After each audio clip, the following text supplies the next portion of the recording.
You earn more, and the first feeling is relief. Maybe now you can finally drive something nicer, live somewhere better, dress with more confidence, and stop feeling like you are always catching up. None of those wants make you shallow. We live in a world that makes success highly visible. It teaches us to recognize wealth by what people wear, drive, post, and walk into. But the fastest way to stay broke is to buy the costume of wealth before you own the engine of wealth. Real wealth is usually quiet. Fake wealth sends monthly invoices. This is not a lecture about never enjoying money. It is a way to tell whether an upgrade is improving your actual life, or only helping you perform a life that looks expensive.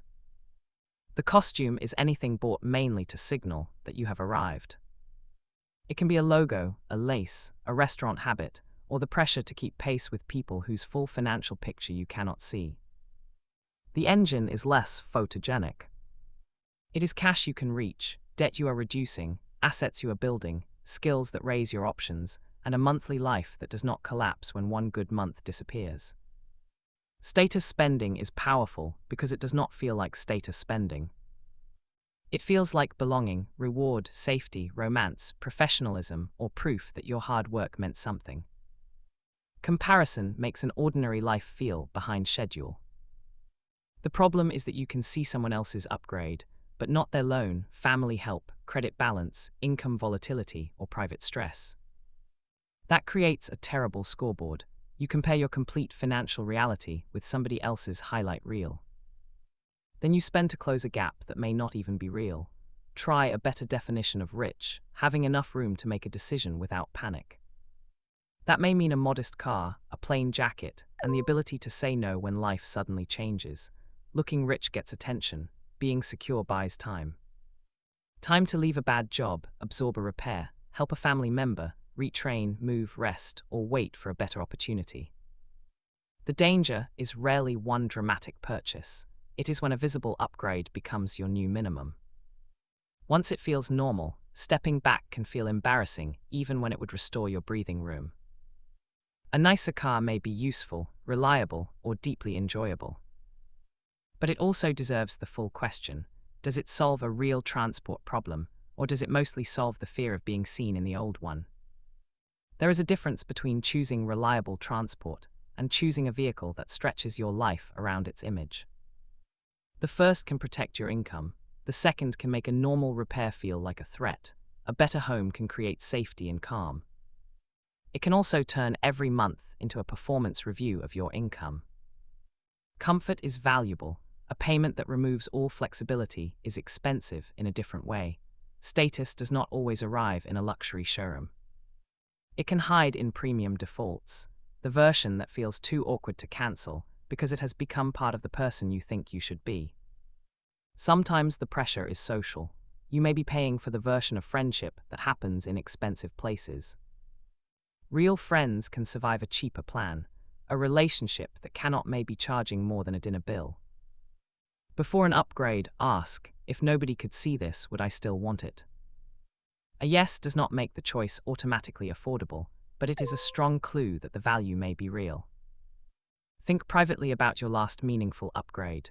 Did it make an ordinary Tuesday easier, healthier, safer, or more enjoyable? Or did it mainly make you feel briefly less behind somebody else? Nice things are not the enemy. A shorter commute, dependable transport, useful clothing, childcare, or a safer neighborhood can give you time and energy back. The point is to separate function from theater.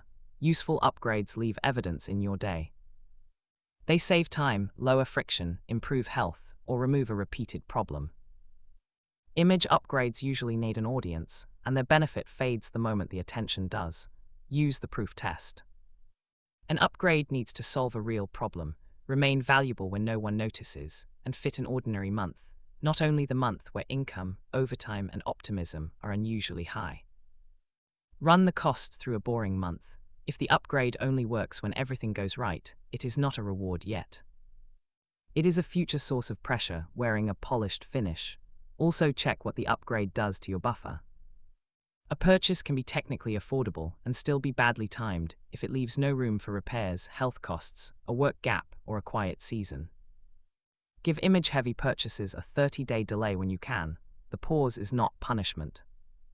It lets the excitement settle so you can notice whether the desire survives after the imagined audience has disappeared.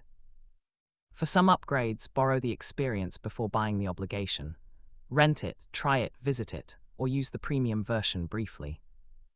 Reality is often a better advisor than aspiration. Every permanent upgrade replaces something, even when the trade-off is invisible. It may replace future savings, a career option, room for family needs, or the small margin that lets you sleep without checking your account. When income rises, let part of the raise become invisible before your lifestyle can claim it. A buffer or automatic future transfer protects the engine while still leaving room to enjoy what you earned.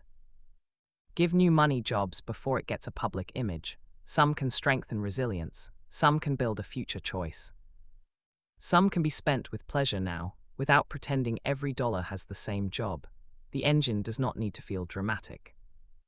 In fact, it works best when it is boring and automatic. Small repeated transfers can become more powerful than a visible splurge because they keep buying options without demanding applause. You do not have to pretend you never care about beautiful things. A deliberate status budget can be more honest than denial. The boundary is simple. Image spending cannot be allowed to eat the money that creates real options. Keeping up is exhausting because the finish line moves. Once one upgrade becomes normal, the comparison simply finds a more expensive neighborhood, car, holiday, or version of yourself to chase. Your reference group matters. If every person around you measures success by visible consumption, restraint looks like failure. Spend more time near people who value health, skill, family, generosity, and freedom, and the pressure begins to change shape. Enough is not giving up. It is deciding that your piece does not need to be constantly auditioned in public. The people who look least impressive may be building the most useful kind of freedom.